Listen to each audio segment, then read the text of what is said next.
Nyala api di Cikarang, Bekasi, Januari 2012. Dingin subuh di kawasan industri Egypt tidak memadamkan nyala kemarahan.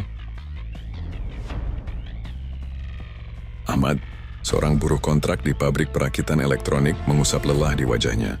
5 tahun bekerja, statusnya masih outsourcing, gajinya hanya sebatas UMK lama.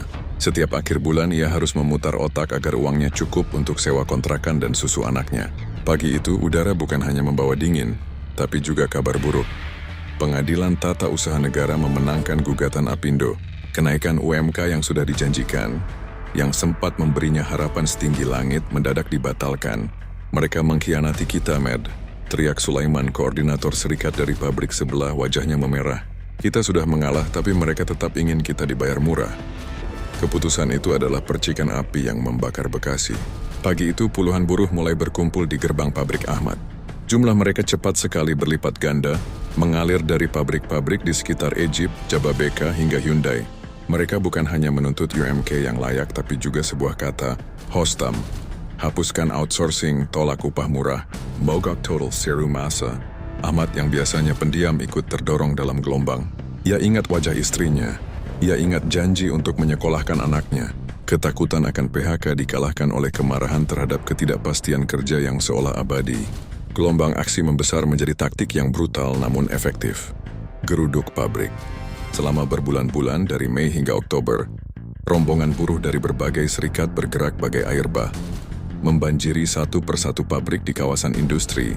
Mereka mendatangi pabrik yang mempekerjakan ribuan buruh outsourcing secara tidak manusiawi, menuntut perundingan di tempat. Seketika itu juga, puncaknya adalah di PT Patria. 10.000 buruh berkumpul, memadati jalanan. Spanduk-spanduk besar melambai di bawah terik matahari, menggemakan persatuan. Setiap pabrik yang digeruduk berakhir dengan satu hal, perjanjian bersama, PB. Buruh outsourcing diangkat, status kerja diubah. Kemenangan demi kemenangan kecil direbut melalui solidaritas yang tak kenal batas. Mogok nasional pun tiba pada 3 Oktober. Bekasi menjadi jantungnya.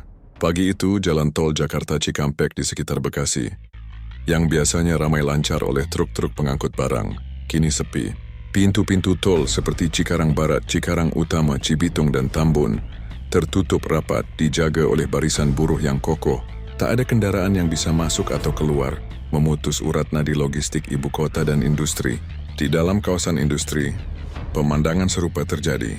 Gerbang-gerbang raksasa di Egypt, Jababeka, Delta Mas, MM2100, dan Hyundai yang biasanya selalu terbuka menyambut shift pagi, kini terkunci rapat. Rantai dan gembok terpasang di beberapa titik, namun yang jauh lebih efektif adalah lautan manusia. Ribuan buruh memenuhi jalanan industri, memblokir akses ke pabrik-pabrik otomotif, elektronik, hingga garmen. Produksi terhenti total, mesin-mesin senyap, jalur perakitan kosong melompong. Ratusan ribu buruh serentak meletakkan pekerjaan mereka, menciptakan keheningan yang mencekam namun penuh makna. Itu adalah keheningan yang berbicara lebih keras daripada mesin-mesin yang bising. Itu adalah keheningan yang menegaskan bahwa merekalah denyut nadi ekonomi.